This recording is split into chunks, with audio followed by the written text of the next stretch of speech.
नमस्कार, मैं रविश कुमार। आप देख रहे हैं देश की बात 6 से 7। Speak up for SSC railway exam trend 2 दिनों से चल रहा है। इस ट्रेंड का एक नतीजा यह निकला है कि स्टाफ सिलेक्शन कमीशन ने अपनी वेबसाइट पर जानकारी दी है कि एसएससी सीजीएल 18 और जूनियर इंजीनियर के रिजल्ट और एमटीएस 19 की परीक्षा का रिजल्ट कब कब निकलेगा। इन तीनों परीक्षाओं के परिणाम की तारीख एसएससी की वेबसाइट पर डाल दी गई है, जिसमें कहा गया है कि एक परीक्षा का परिणाम 21 सितंबर को आएगा, एक का 31 अक्टूबर को, एक को 4 अक्टूबर को आएगा। छात्र अपने रिजल्ट के लिए लंबे समय से संघर्ष कर रहे थे। इस ट्विटर आंदोलन में रेलवे की परीक्षा के छात्र भी जुड़े हैं।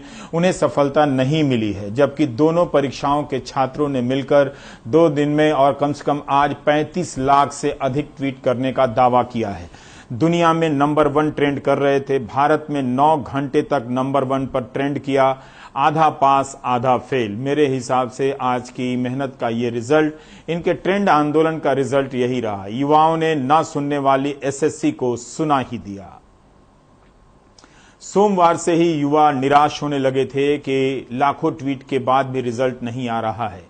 ये निराशा 35 लाख ट्वीट के बाद भी बढ़ गई कि कोई घोषणा नहीं हो रही है। मगर शाम को स्टाफ सिलेक्शन कमीशन ने 3 परीक्षाओं के रिजल्ट के डेट जारी कर दिए। तुरंत जारी नहीं हो रहे हैं ये रिजल्ट। अब भी उन्हें 20 से 30 दिनों का इंतजार करना होगा। नौजवानों ने आज धुआंधार ट्वीट किया है। लग रहा था सुबह से कुछ खाए पिए नहीं हैं। सबको टैग कर रहे थे। प्रधानमंत्री से लेकर डीओपीटी मिनिस्टर, संपादकों को टैग किया। मगर देश का युवा सुशांत सिंह राजपूत के मूसलाधार कवरेज से हार गया। उनका आंदोलन भाप बनकर उड़ गया, बादलों में मिल गया, लेकिन चैनलों तक नहीं पहुंचा। इससे पहले कि उनकी कोशिश असफलता में गिनी जाती, एसएससी पर दबाव बन गया और रिजल्ट की तारीख निकाल दी गई। ट्विटर के ट्रेंड आंदोलन की यह बड़ी कामयाबी है, हालांकि मेरे हिसाब से आंशिक है। इतनी बड़ी कामयाबी नीट और जेईई के परीक्षार्थियों को नहीं मिली, पहले के किसी ट्रेंड को नहीं मिली। वे ट्रेंड कराते रहे और इम्तिहान भी देने चले गए, शुरू हो गए। सभी धर्मों, सभी जातियों के नौजवान हैं परीक्षा से पीड़ित। साधारण परिवारों के इन नौजवानों के आंदोलन की भाषा अगर आप देखें तो बेहद शालीन रही।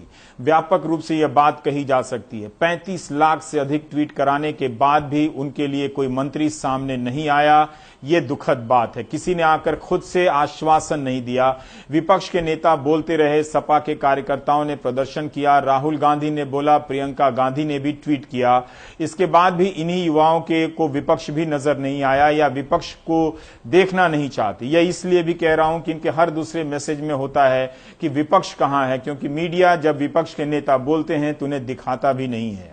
35 लाख ट्वीट के हिसाब से ही इस ट्रेंड को मत देखिए। कई साल, कई महीने से रिजल्ट और ज्वाइनिंग का इंतजार कर रहे हैं। सिर्फ एसएससी और रेलवे की परीक्षा को लेकर नहीं, बल्कि यूपी पीएससी, बिहार के लोकसेवा आयोग की परीक्षाएं हैं, राजस्थान से लेकर पंजाब तक ऐसे अनगिनत सरकारी इम्तिहान हैं जिनके नतीजों के इंतजार में छात्रों की उम्र गुजरती जा रही है। आज पूरी तैयारी के साथ ट्विटर आंदोलन में ये कूदे थे। नए हौसले के साथ नए नए तरीके के स्लोगन और मीम बनाए गए थे।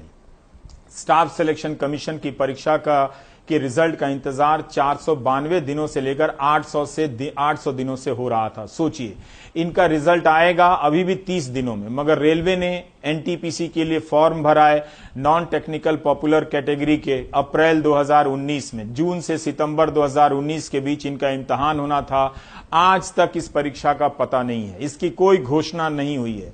इसी तरह से 2018 में एएलपी सहायक लोको पायलट की परीक्षा का विज्ञापन निकला। आज तक ज्वाइनिंग की परीक्षा पूरी नहीं हुई है, जबकि रिजल्ट आ चुका है, मेडिकल जांच पूरी हो चुकी है, पैनल बन चुका है। इन्होंने भी सही लिखा है कई नौजवानों ने कि चुनाव हो जाते हैं इतने बड़े देश में, उनके रिजल्ट 24 घंटे में आ जाते हैं। मगर यहां तो परीक्षा नहीं होती, और होती है तो उनके नतीजे कई साल में नहीं आते हैं। एक ने लिखा है कि पढ़ाई होती रहनी चाहिए, पेपर होते रहने चाहिए, बस नौकरी नहीं होनी चाहिए। इसमें उर्दू शिक्षक की 4000 भर्तियां, सहायक कोषागार लेखाकार भर्ती, यूपीएसएससी के पीड़ित परीक्षार्थी भी ट्रेंड आंदोलन में शरीक हुए। इसके बाद भी कुछ नहीं हुआ। तो ज्यादातर के आंदोलन में देखें तो जितनी परीक्षाओं के आंदोलनकर्ता इसमें शामिल थे, ज्यादातर परीक्षाओं के पीड़ितों को सफलता नहीं मिली है, मगर एसएससी के छात्रों को मिली है। तो क्या हम कह सकते हैं कि ट्विटर पर ट्रेंड आंदोलन सफल रहा? मुझे नहीं लगता कि यह कोई बड़ी सफलता है। अगर रेलवे के भी, एएलपी के भी सारे लोगों की ज्वाइनिंग मिल जाती, एनटीपीसी की परीक्षा का ऐलान हो जाता 35,000 वैकेंसी की, तो माना जाता कि जो एकजुटता आई थी उसका रिजल्ट निकला। क्या एसएससी के रिजल्ट निकल जाने के बाद एसएससी रेलवे इम्तिहान के इस ट्विटर आंदोलन की एकजुटता समाप्त हो जाएगी? देखना होगा। इनका बाकी परीक्षाओं पर क्या असर पड़ता है, राज्यों की परीक्षाओं पर क्या असर पड़ता है, ये देखना होगा। और अब देखिए कि इन अनुभवों से इन छात्रों ने क्या सीखा है, ये सुनिए। चीज़ें बहुत ही बुरी चल रही हैं। 2018 का टीयर 3 का रिजल्ट नहीं आया अभी तक। 2017 की ज्वाइनिंग नहीं हुई है। आने वाले एग्ज़ाम का कुछ नहीं पता है। जिस तरीके से सब कुछ चल रहा है, एक एग्ज़ाम को ख़त्म होने में लगभग 3 साल लग जाते हैं ज्वाइन करने में। तो इस हिसाब से देखूं तो मुझे आने वाले 2 सालों में कुछ नहीं दिख रहा है। मतलब मेरी ज़िंदगी में कोई बदलाव नहीं आएगा। हर सुबह वैसी होगी, हर रात वैसी होगी। पढ़ूंगा लेकिन लाइफ में कोई चेंज नहीं होगा। अब एक बात बताइए कि 2017 वाले जो सीजीएल वाले हैं उनकी ज्वाइनिंग आज तक नहीं हुई है।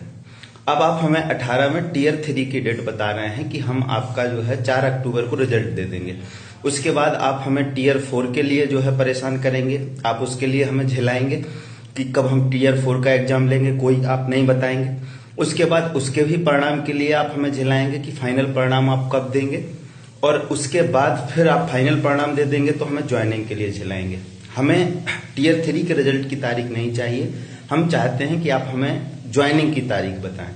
आप जो फॉर्म भरवा रहे थे तो बिना वेंडर का क्यों फॉर्म भरवा लिए, जब आपको पता ही नहीं कि एग्ज़ाम लेने वाला कौन है, एग्ज़ाम कौन कंडक्ट करेगा। एग्ज़ाम कंडक्टिंग एजेंसी आपको पहले डिसाइड करना चाहिए, तब फॉर्म भरवाना चाहिए था।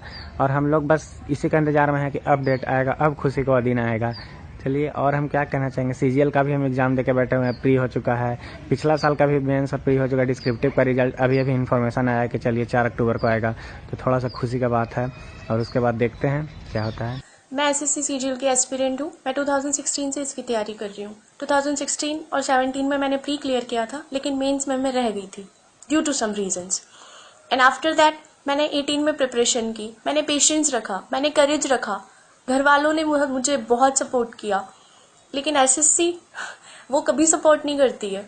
पता नहीं क्या होने वाला है। हम अथॉरिटीज से रिक्वेस्ट करते हैं कि प्लीज़ सीजीएल टीयर 3 का रिजल्ट जितना जल्दी हो सके दे दें, ताकि जो टॉपर्स हैं 2018 के वो अब ना बैठें और हमें मौका मिले कि हमारा सिलेक्शन हो। मैं सभी अथॉरिटीज से रिक्वेस्ट करना चाहती हूँ कि प्लीज़ हमारी बात को सुना जाए, हमें एक प्लेटफॉर्म दिया जाए जहां हम अपनी बात रख सकें, और जितना जल्दी हो सके रिजल्ट देके हमें फ्री करें। अफसोस की बात यह है कि 35 लाख ट्वीट कराने के बाद भी रेल मंत्री पीयूष गोयल ने या रेल मंत्रालय के किसी अधिकारी ने छात्रों को आश्वासन नहीं दिया कि एनटीपीसी की परीक्षा कब कराई जाएगी। इसकी तारीख नहीं निकाली गई, और ना ही ये बताया गया कि एएलपी में जो असिस्टेंट लोको पायलट में 2018 और 19 की परीक्षा देकर जो सेलेक्ट हो चुके हैं वो 1 साल से क्यों बेरोजगार हैं। क्या उन्हें बैक डेट में सैलरी दी जाएगी? कई नौकरियां इन नौजवानों ने छोड़ी है। इन्हें कब तक ज्वाइनिंग कराया जाएगा, इसकी कोई तारीख नहीं दी गई है। अब देखना है कि बहुत जमाने बाद एसएससी और रेलवे 2 परीक्षाओं के छात्रों की एकजुटता बनी थी।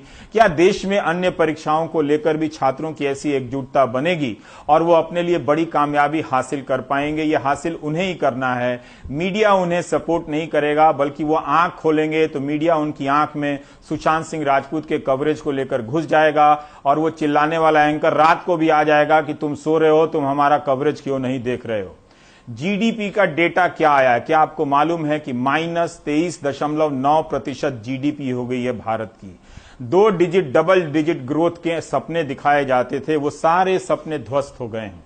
तालाबंदी का फैसला किस लिए लिया गया, किन लोगों के साथ बैठकर लिया गया, जब लिया गया तो क्या रिपोर्ट थी सामने, क्या विकल्प थे, आपको ये कभी जानकारी नहीं मिलेगी, क्योंकि भारत के प्रधानमंत्री नरेंद्र मोदी दुनिया के उन प्रधानमंत्रियों में से हैं जो बड़े देश हैं जिन्होंने कोविड पर एक भी प्रेस कॉन्फ्रेंस नहीं की है। बाकी हिसाब मैं नहीं कर रहा हूं। अभी आप देखिए कि जीडीपी के आंकड़े आए करीब 24 घंटे हो गए। इसी देश की बात में 6 बजे के करीब आसपास सोमवार के दिन आए थे। मगर ना तो वित्त मंत्री ने कोई बयान दिया है, ना पीयूष गोयल ने कोई बयान दिया है, ना नितिन गडकरी ने कोई बयान दिया है। क्या इन सारी चीजों को छिपा लेने से आपकी आर्थिक जिंदगी में जो तबाही आई है वो कम की जा सकती है? क्या सरकार को आकर भरोसा नहीं दिलाना चाहिए कि आने वाले दिनों में इसका क्या मतलब है? आपकी नौकरियां जा सकती हैं, आपके ईएमआई बढ़ सकते हैं, वो बर्बाद हो सकती है जिंदगी, मगर कोई आपको भरोसा देने नहीं आया, क्योंकि सबको पता है कि लोगों की आंखों में सुई डालकर सुशांत सिंह राजपूत का कवरेज घोंप दिया गया है। 2 महीने से आप देख रहे हैं, ये कवरेज जैसे ही उतरेगा इसी तरह का एक दूसरा कवरेज आएगा जो अगले 3 महीने तक चलेगा। ये कहीं लिखकर आप अपने पर्स में रख लें, क्योंकि रवीश रंजन शुक्ला गौतम बुद्ध गए थे, गौतम बुद्ध नगर, वहां पर जाकर उन्होंने देखा कि 300 से अधिक फैक्ट्रियों पर ताले लगे हुए हैं। क्या हाल है उनमें काम करने वाले लोगों का, उनके मालिकों का क्या हाल है? क्या उन्हें अच्छा लगता होगा कि उनकी फैक्ट्री बंद हो गई है? मगर लोगों की आंखों में सुई घोंप घोंप कर दिखाया जा रहा है कि कुछ नहीं देखना है, सिर्फ सुशांत सिंह राजपूत देखना है, और उसमें कुछ भी नहीं होगा तो भी एक एंकर आएगा, वो चीखता चिल्लाता रहेगा, ताकि आप उसके चीखने चिल्लाने को आप देखते रहें और पत्रकारिता समझते रहें। तो सत्यानाश से जुड़ी कुछ और खबरें रवीश की रिपोर्ट के हवाले से। गारमेंट फैक्ट्री में रखी लाखों की मशीनें धूल खा रही हैं और जहां सैकड़ों लोग काम करते थे वहां सन्नाटा पसरा है। इस फैक्ट्री में बने कपड़ों का बाजार अमेरिका में है। 45 साल के मुकेश अपने कारोबार को दोबारा पटरी पर लाने की कोशिशों में जुटे हुए हैं, लेकिन पहले लॉकडाउन, फिर अमेरिकन गारमेंट कंपनी के दिवालिया होने की वजह से मुकेश को करोड़ों रुपए का नुकसान हुआ। ताजा सिचुएशन जो है अगले 2-3 महीने तक बहुत अच्छी नहीं है ऑर्डर्स को लेके, और हमारे पास 30% कैपेसिटी पे भी हम काम नहीं कर पा रहे हैं। अच्छा, एक चीज सर और बताइए कि लॉकडाउन के वजह से जो वर्ल्ड वाइड इम्पैक्ट पड़ा उसका किस तरीके से आपके ऊपर में? इसमें एक तो बहुत सारी बैंक्रप्सीज हुई हैं। हमारा एक बहुत बड़ा कस्टमर था जो कि बैंक्रप्ट हो गया है, तो जिससे सारी इंडस्ट्री में एक बहुत मेजर तरीके की प्रॉब्लम आई हो। हम लोग भी उसी में लगे हुए हैं कि कैसे उससे बाहर निकला जाए, और जिसका कोई सॉल्यूशन समझ में नहीं आ रहा। कपड़ों का ही नहीं, लघु मध्यम उद्योगों की हालत भी अच्छी नहीं है। नोएडा के इंडस्ट्रियल इलाके में सन्नाटा पसरा है और हर तीसरी चौथी फैक्ट्री में टू लेट यानी फैक्ट्री किराए के लिए खाली है के बोर्ड टंग चुके हैं। नोएडा सेक्टर 63 की इस फैक्ट्री में 400 से 500 लोग काम करते थे, लेकिन अब बंद हो चुकी है।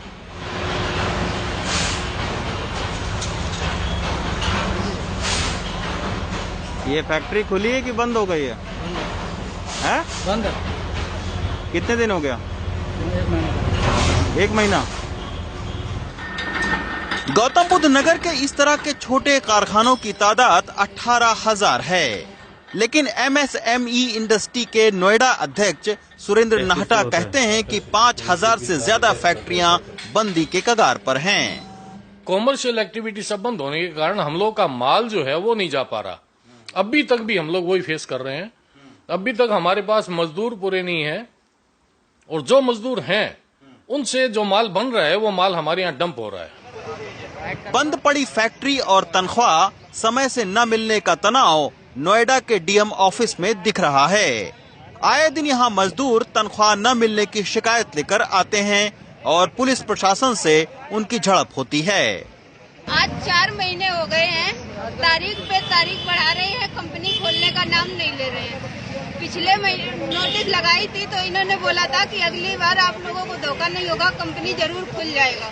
लेकिन आज जब कंपनी खुला तो हम लोगों को अंदर नहीं लिया, 5 गाड़ी पुलिस की बुला के वहाँ पे और लाठी चार्ज कर दिया। हमारी 2 महिलाओं के, हमारी साथियों के सर फट गए हैं और 4 आदमी को पकड़ के ले गई है। हमें ज्यादा कुछ नहीं चाहिए, हमारा जो बन रहा है उससे हमें भले 100-200 कम मिल जाए, पर हमारा मिल जाना चाहिए।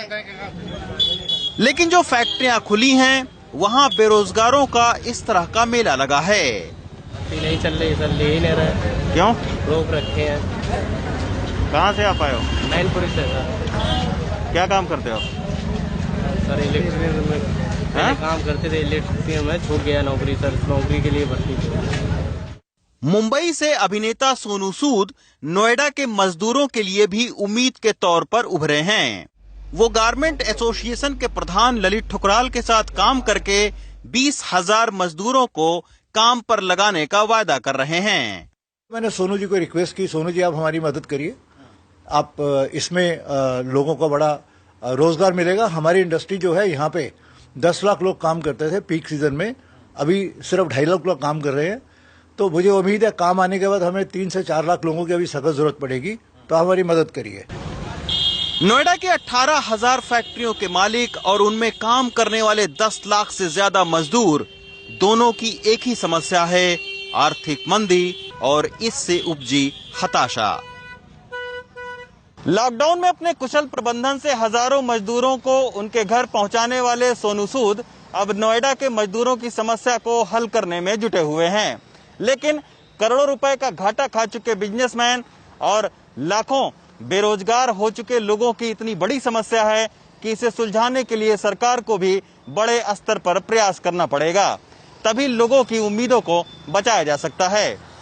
नोएडा से रवीश रंजन शुक्ला, एनडीटीवी इंडिया। सोनू सूद हर जगह आर्थिक मदद करने पहुंच जा रहे हैं। क्या सोनू सूद के पास अपना कोई रिजर्व बैंक है या कोई नेटवर्क है जिसके जरिए उनके पास संसाधन आ रहे हैं और वो लोगों की मदद कर रहे हैं? क्यों ना उन्हीं को वित्त मंत्री बना दिया जाए। तो खैर, तालाबंदी के दौरान अनाज देने का बड़ा जोर शोर से ऐलान हुआ, लेकिन किसी ने ये नहीं देखा कि जो अनाज दिए जा रहे हैं, भले उनसे जनता खुश है और ये बात सच भी है, लेकिन उसकी गुणवत्ता क्या है, उसकी पौष्टिकता क्या है, ये देखने का काम बताइए कौन कर सकता है? ये सिर्फ अनुराग द्वारी कर सकते हैं। मध्य प्रदेश में गरीबों को मुफ्त में मिल रहा ये चावल भेड़ बकरियों के खाने लायक भी नहीं है। ये हमारा नहीं बल्कि केंद्र सरकार का मानना है, तस्दीक लोगों से भी कर लेते हैं। आदिवासी बहुल बालाघाट के मोती नगर में बसंत हाथ ठेला चलाकर 6 लोगों का पेट पालते हैं। लॉकडाउन में मुफ्त में सरकारी राशन तो मिला, लेकिन है कैसा, सुनिए। जानवर नहीं खा सकता वो चावल हमको खिला दो। 18 किलो चावल, 12 किलो गेहूँ। खराब रहता है वो? खराब रहता है। तो फिर खरीद के खाते हो? खरीद के खाते हैं, खंडा। मोतीनगर की झुग्गी में चाहे संगीता वंशकार का दरवाजा खटखटा लें, चाहे किसी और का, सरकारी राशन को लेकर सबकी यही राय है। अनाज ये क्या दे रहे जी, वहाँ पे क्या कहते गोदाम में तो वो खा नहीं सक रहा है, सब फेंकने लायक का हो गया। अच्छा, इतना कंकर पत्थर है, कोई जानवर भी नहीं खाएंगे। मटियार बहुत है, साफ नहीं है, खा नहीं पा रहा है, घुन लग रहा है। ऐसा अच्छे से पहुँचाओ अनाज तो खा सकेंगे गरीब लोग। प्रदेश सरकार द्वारा जो फ्री में राशन दे रहे हैं, बीपीएल कार्ड वालों को दे रहे हैं, वो इतना घटिया किस्म का है कि उसमें घुन लगा हुआ है और कंकड़ पत्थर निकल रहे हैं। तो प्रदेश सरकार या इंडिया सरकार ने गरीबों को मजाक बना लिया है।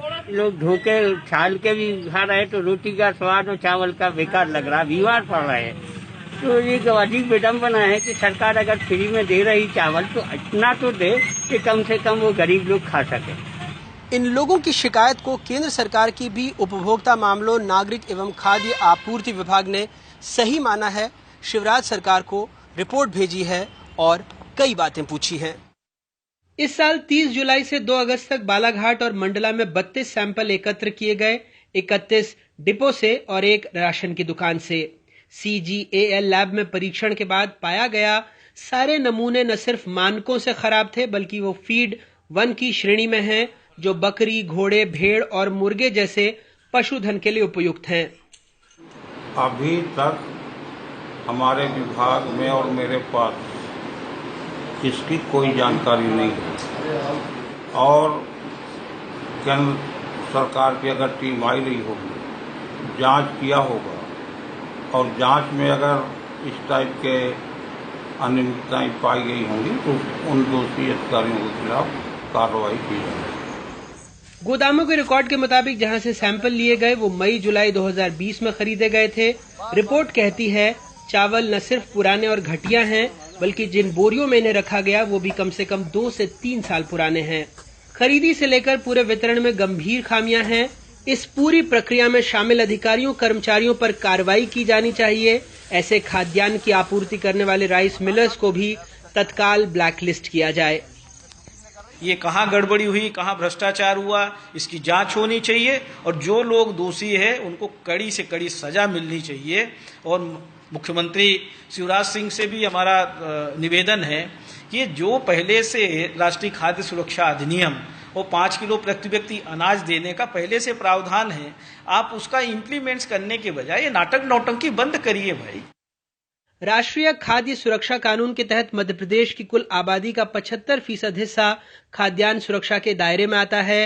राज्य में 25,490 राशन दुकानों के माध्यम से साल 2011 की जनगणना के मुताबिक 1 करोड़ 17 लाख यानी लगभग 5 करोड़ 6 लाख से ज्यादा हितग्राहियों को 1 रुपए किलोग्राम के हिसाब से गेहूं और चावल मुहैया कराया जा रहा है। लेकिन अभी कुछ दिनों पहले ही पता लगा था कि राज्य में 36 लाख ऐसे गरीब हैं जिन्हें गरीब होने के बावजूद सरकारी राशन नहीं मिल पाता। वहीं 96 लाख ऐसे गरीब हैं जिनके नाम राशन कार्ड में जुड़े हैं मगर वो अलग अलग कारण से सरकारी राशन पाने के लिए पात्र नहीं हैं यानी फर्जी हैं। और अब जो राशन मिल रहा है केंद्र सरकार खुद कह रही है वो घटिया क्वालिटी का है, इतना घटिया जिसे भेड़ बकरियों को दिया जा सकता है, इंसानों को नहीं। केंद्र सरकार ने अपनी रिपोर्ट में साफ कहा है कि जो भी चावल डिपो में मौजूद है उसके वर्गीकरण और जांच से पहले उसे बांटा न जाए और जल्द से जल्द कार्रवाई की रिपोर्ट केंद्र को पेश की जाए। भोपाल से कैमरा पर्सन रिजवान खान, बालाघाट से रुपेश और जबलपुर से संजीव चौधरी के साथ अनुराग द्वारी, एनडीटीवी इंडिया।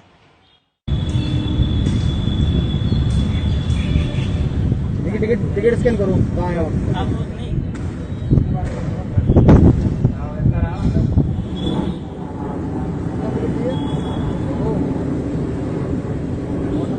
सोशल डिस्टेंसिंग का भी देख रहे हैं, एक तरह से पालन हो ही रहा है और ये तरीका बहुत सही है। स्कैन एंड पे, सभी लोग आजकल यूपीआई यूज़ कर रहे हैं। अब स्कैन और पे करिए, टिकट का कोई दिक्कत नहीं है।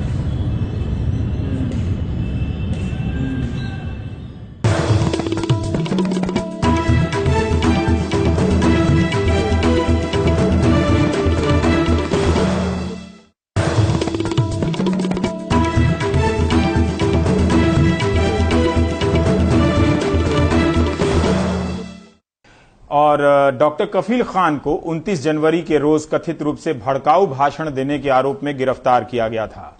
भाषण देने के 45 दिन के बाद गिरफ्तारी को मुश्किल बनाने के लिए बाद में कई धाराएं जोड़ी गईं। जमानत मिलने के बाद राष्ट्रीय सुरक्षा कानून की धारा लगा दी गई। ये डॉक्टर लिखता रहा, प्रधानमंत्री तक को गिड़गिड़ाता रहा कि बेकसूर है, उसे रिहा किया जाए। वो कोविड के मरीजों के इलाज में अपनी जान देना चाहता है मगर किसी का दिल नहीं पसीजा। 6 महीने से कफील खान जेल में बंद थे। इलाहाबाद हाईकोर्ट के मुख्य न्यायाधीश गोविंद माथुर और न्यायमूर्ति सौमित्र दयाल सिंह की खंडपीठ ने डॉक्टर खान, जो वर्तमान में मथुरा जेल में बंद हैं, उनके खिलाफ एनएसए के तहत लगाए गए आरोपों को रद्द कर दिया।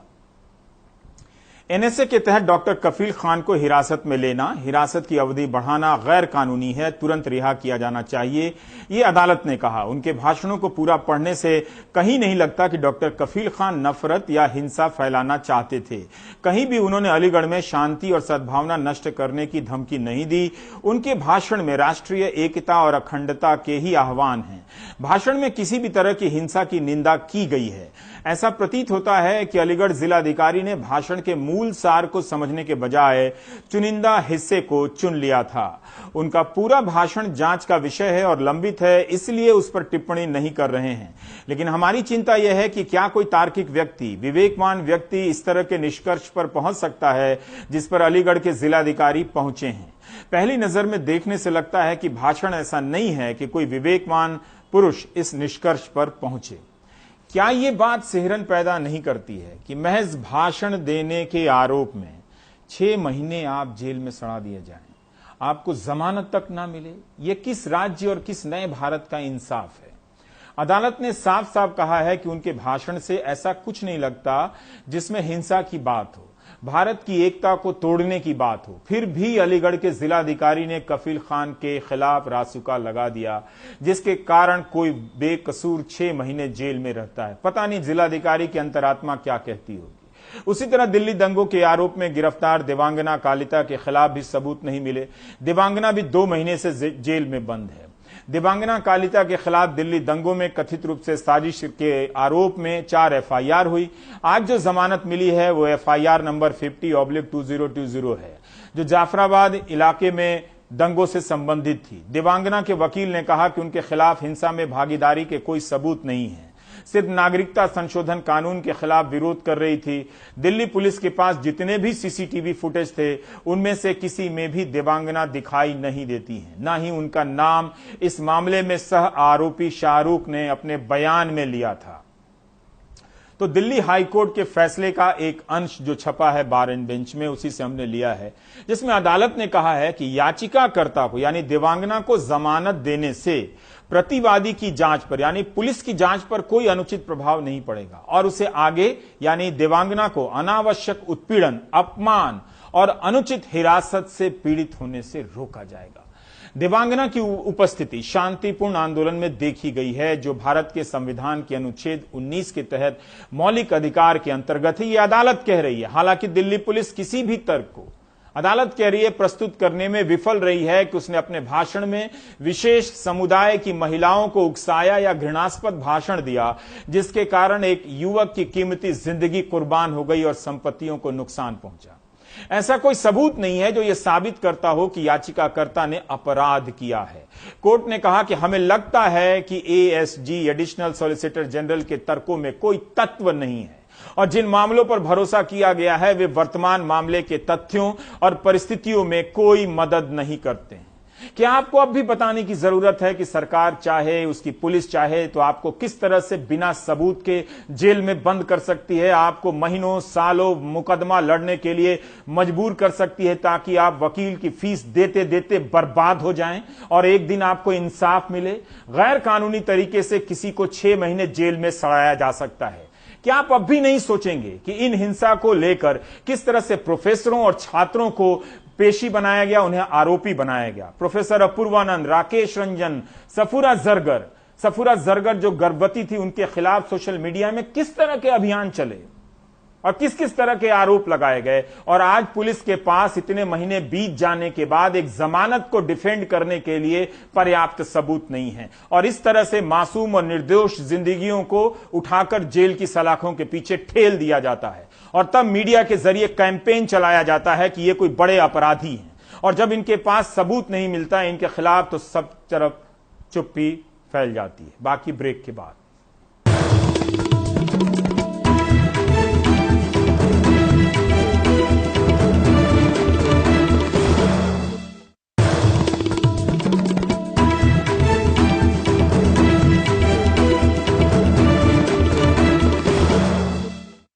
कोविड ने बड़े लोगों से लेकर आम जिंदगी में किस तरह से असर डाला है कि आर्थिक तंगी के कारण दोस्ती भी दुश्मनी में बदलती जा रही है। मुकेश सिंह सेंगर की यह रिपोर्ट देखिए कि कैसे दिल्ली के रघुबीर नगर का एक मामला है, आपस में लड़ाई हो गई और 2 दोस्त कत्ल कर दिए गए। साकिर पर अपने ही 2 दोस्तों 45 साल के आजम और 46 साल के आमिर हसन की हत्या का आरोप है। हत्याएं कमरे के किराए जैसी छोटी सी बात को लेकर हुई। हत्या के बाद साकिर अमरोहा में अपने गांव भाग गया। दिल्ली पुलिस ने मंगलवार सुबह उसे अमरोहा से गिरफ्तार कर लिया। लोकल पुलिस वहाँ मौके पर पहुंची तो देखा कि 2 जने आजम खान जो 40-45 एज की में बीच में है और आमिर हुसैन जिसकी उम्र 55 साल थी, दोनों की डेड बॉडी पड़ी हुई थी वहाँ पे। जब इस पे आगे तफ्तीश करी तो पता चला कि शाकिर नाम का इनका साथी था जो इन्हों के साथ ही रहता था, वो मिसिंग है और इनिशियली हमें उसी पे शक हुआ। हमने इमीडिएटली टीम्स बनाई और ये सब अमरोहा के रहने वाले हैं तो जगह जगह पे टीम्स भेजी इंक्लूडिंग अमरोहा उत्तर प्रदेश। लेट रात को हम सक्सेसफुल रहे। दिल्ली के रघुवीर नगर में साकिर अपने दोस्तों आजम और आमिर के साथ एक किराए के कमरे में 1994 से रह रहा था। तीनों लहसुन की रेहड़ी लगाते थे, लेकिन लॉकडाउन में साकिर 4 महीने पहले अपने गांव चला गया।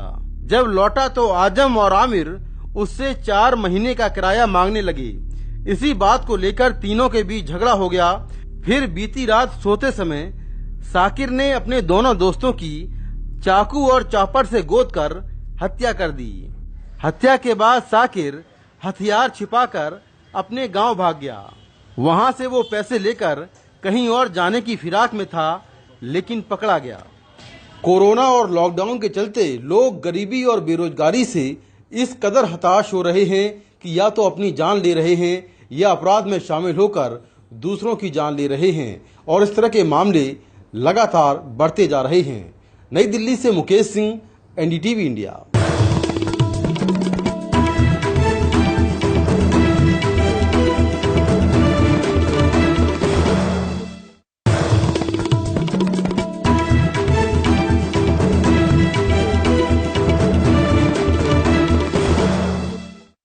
बनारस के बुनकरों ने पावर लूम बंद कर दिया है। उन्होंने इसे विरोध के तौर पर बंद किया है क्योंकि सरकार फिक्स्ड चार्ज के तौर पर बिजली बिल की जगह स्मार्ट मीटर लगाकर उनसे बिजली बिल वसूलना चाहती है। बुनकरों का कहना है कि उनकी आमदनी इतनी नहीं है, सरकारी मदद के तौर पर फिक्स्ड चार्ज की व्यवस्था की गई थी, वही व्यवस्था रहनी चाहिए। अजय सिंह की रिपोर्ट। कारोबार का है बुरा हाल, फ्लैट रेट व्यवस्था करो बहाल। बजरडीहा इलाके में ये बुनकर पावरलूम पर बिजली के नए स्मार्ट मीटर लगाने के विरोध में हड़ताल पर हैं। प्रदेश के बुनकर की एक ये मांग, फ्लैट रेट व्यवस्था करो बहाल। पावरलूम बंद है और लोग सड़कों पर सांकेतिक विरोध कर रहे हैं। तत्कालीन सरकार ने 2006 से एक व्यवस्था बनाई कि 72 रुपया फिक्स कर बुनकरों को एक तोहफा के रूप में दिया, जिससे बुनकरों की हालत में कुछ सुधार हुआ। जब से योगी सरकार आई है, फ्लैट रेट व्यवस्था खत्म कर मीटर रीडिंग के माध्यम से करना चाह रही है। 2 साल से हम लोग संघर्ष कर रहे हैं। हम लोगों ने पूरे प्रदेश लेवल पर अपने लूम के पहिए बंद कर दिए हैं। हम लोगों के कल कारखाने पूरे बंद हो गए हैं। मुर्री बंद का पूरा प्रदेश लेवल पर ऐलान है उत्तर प्रदेश बुनकर सभा की तरफ से। आज से शुरू हुआ यह विरोध अनिश्चितकालीन है। पहले 15 दिन तक पावरलूम ठप करने की योजना है और उसके बाद भी सरकार इनकी बात नहीं सुनती तो ये लोग अपने बिजली के कनेक्शन पूरी तरह से कटवा लेंगे। हम लोग तो अभी विरोध कर रहे हैं, 15 दिन तक इंतजार देखेंगे। अगर सरकार हमारी मांग को मान लेती है तो हम लोग अपना काम बहाल करेंगे, और नहीं मानती है तो विरोध स्वरूप हम बिजली विभाग में अपने मीटरों को हम लोग सिलेंडर करने के लिए एप्लीकेशन वगैरह देंगे। बनारस के हैंडलूम उद्योग पर जब सूरत के पावरलूम की मार पड़ी तब उससे मुकाबला करने के लिए बनारस में भी पावरलूम लगने लगे। 1994-95 में बनारस में तकरीबन 75,000 से ज्यादा हथकरघे थे, जबकि पावरलूम सिर्फ 1750 थे। लेकिन आज हथकरघे 50,000 से भी कम रह गए हैं, जबकि पावरलूम 3 से 4 लाख हो गए हैं। इन पर बिजली की ज्यादा मार होती है। तब 2006 की तत्कालीन सरकार ने 72 रुपए प्रति पावरलूम बिजली का बिल फिक्स कर दिया। तब से वही व्यवस्था लागू थी, लेकिन योगी सरकार ने स्मार्ट मीटर लगा दिया है, जिससे इनका बिल 1500 से 1600 आएगा। यही हम चाहते हैं कि जो हमारी पुरानी बिल आती थी वही हमारी बिल आए, क्योंकि सरकार ने दलित का मदद करते हैं, विधवों का मदद करते हैं और यतीमों का मदद करते हैं। तो हमारी वही जो बिल आ रही है, अगर वही हमारी मदद कर दें तो उनका हम बहुत बड़ा शुक्रिया अदा करेंगे, उनको थैंक्स बोलेंगे कि जितनी हमारी बिल आती थी 2006 में जो हमारे सरकार ने पास की थी उस वक्त की सरकार ने, और उतनी ही बिल अगर हम लोगों की आए तो थोड़ी सी हम लोगों को सांस लेने की मोहलत मिलेगी, थोड़ी ताकत मिलेगी। वैसे बिजली के फिक्स्ड चार्ज को लेकर बुनकरों पर भी आरोप लगते रहे हैं कि इसकी आड़ में वे घरों में एसी चलाते हैं और दूसरे कामों में इसका उपयोग चोरी से करते हैं। ये सरासर गलत है। जब 2 साल पहले हम लोग अपर प्रमुख सचिव रमा रमन जी से मिलने के लिए प्रदेश का बुनकर गया था, तो अपनी बातों को स्पष्ट रूप से कहा कि बुनकरों के नाम पर दूसरे उसका फायदा उठा रहे हैं और बदनाम बुनकरों को किया जा रहा है। प्रदेश के कई ऐसे जिले भी हैं जहां पर बुनकर कम है मगर कार्ड उससे दुगना तिगुना है। ये बात कई लोगों ने अधिकारियों के रूप में स्वीकार भी किए हैं। ये सिर्फ और सिर्फ बुनकरों को बदनाम करने की एक साजिश है। बनारसी साड़ी उद्योग से सीधे तौर पर 2 लाख परिवार जुड़े हैं। फिलहाल बनारसी साड़ी उद्योग मंदी के दौर से गुजर रहा है। अब लॉकडाउन ने बुनकरों को बर्बादी के कगार पर ला दिया है। ऐसे में कई बुनकर जो साड़ी के धंधे से हटकर सब्जी की दुकान, चाय या फिर दूसरे रोजगार से जुड़ गए हैं, जो बचे थे अब उन्हें बिजली का झटका जोर का लगा है। बुनकरों के उलझे ताने बाने की कई कहानी आपने सुनी होगी। इस ताने बाने को सुलझाने के लिए सरकार ने कई बार मदद की, ये भी आपने जाना होगा। लेकिन इन दिनों बुनकरों को जोर का झटका बिजली का लगा है, लिहाजा उन्होंने सरकार तक अपनी कान पहुंचाने के लिए इस बार अपने लूम का पहिया जाम किया है। ऐसे में देखने वाली बात यह होती है कि सरकार के कानों तक इनकी आवाज कब तक पहुंचती है। वाराणसी से पुरुषोत्तम के साथ अजय सिंह, एनडीटीवी इंडिया। और अब मोहम्मद गजाली की रिपोर्ट देखिए कि उत्तरी हरियाणा के गांवों में कोरोना क्यों फैलता जा रहा है। हरियाणा में कैथल जिले के इस गांव की आबादी 30,000 के आसपास है। लॉकडाउन के बाद से यहां के 3,616 लोगों का कोरोना का टेस्ट हुआ है। सबसे चिंता की बात यह है कि 24 मामले महज एक हफ्ते के हैं। इस इलाके में स्वास्थ्य सेवाओं की जो हालात हैं वो लोगों को और डरा रही है। केसेस बढ़ने का कारण है कि प्रशासन की अनदेखी, हमारे हॉस्पिटल स्टाफ में डॉक्टर की कमी बहुत है और जो हम क्वारंटाइन कर रहे हैं उनकी कोई देखरेख नहीं कर रहा। हरियाणा के ग्रामीण इलाकों में कोरोना के केस बढ़ने से राज्य सरकार भी परेशान है। 23 अगस्त से 30 अगस्त के बीच कैथल में कोरोना के मामले में 52.43% की बढ़ोतरी हुई है। पड़ोस के करनाल में करीब 30% मामले बढ़े हैं। कुरुक्षेत्र में मामलों में 31% की तेजी आई है। कैथल से आगे बढ़े तो 80 किलोमीटर दूर करनाल के गंजोगरी गांव की कहानी भी कुछ ऐसी ही है। पिछले हफ्ते इस गांव में एक शख्स की मौत हो गई। उसके कोविड टेस्ट की रिपोर्ट उसकी मौत के बाद आई और वो पॉजिटिव था। उसके अंतिम संस्कार में तकरीबन पूरा गांव ही शामिल हुआ था। अब इस गांव के 28 लोग पॉजिटिव पाए गए हैं। बहुत से दूसरे लोग अपनी रिपोर्ट का इंतजार भी कर रहे हैं। सर ऐसा है, आज तक हमारे गांव में कोई टेस्ट नहीं हुआ। अगर ये पहला ही टेस्ट हुआ यानी कि 30-35 आए हैं और जो पूरे गांव के टेस्ट हुए हैं कम से कम 100% जाएंगे। हाँ जी, जैसे अब ये रिपोर्ट बता रही है। वैसे हरियाणा की रिकवरी रेट सबसे ज्यादा करीब 81% है और डबलिंग रेट भी 34 दिनों का है। एक तरफ जहां ग्रामीण इलाकों में केसेस बढ़ रहे हैं तो वहीं दूसरी तरफ ये भी देखने में आया है कि स्वास्थ्य चिकित्सालय जो हैं उनके हालात किस तरह के हैं। कहीं स्टाफ के शॉर्टेज है तो कहीं पूरे जिले में वेंटिलेटर्स की भी कमी है। ऐसे में सरकार के लिए सबसे बड़ा चैलेंज ये है कि अगर गांव में इसी दर से केसेस बढ़ते रहेंगे तो वो इस कोरोना वायरस पे जीत कैसे हासिल करेंगे। कैथल से सुनील और करनाल से अनीता के साथ चंडीगढ़ से मोहम्मद गजाली, एनडीटीवी इंडिया। देश में 65,200 से अधिक लोगों की कोविड से मौत हो गई है। इस महामारी को बिल्कुल हल्के में मत लीजिए। हम सब ने अपना एक अच्छा सहयोगी भी खोया है। नीलांशु शुक्ला मात्र 28 साल के थे। एनडीटीवी में भी काम करते थे, लिखते थे, रिपोर्टिंग करते थे। बाद में वो इंडिया टुडे में चले गए, उस ग्रुप में चले गए। 28 साल की उम्र में उन्हें कोविड का संक्रमण हुआ और 3 से 4 दिन से ज्यादा वक्त नहीं मिला। नीलांशु को सबने खो दिया है। तो इसलिए सबक यही है कि इस महामारी को लेकर किसी प्रकार की लापरवाही अपने आसपास अपनी जिंदगी में ना होने दें। आप देख रहे थे देश की बात 6 से 7। नमस्कार।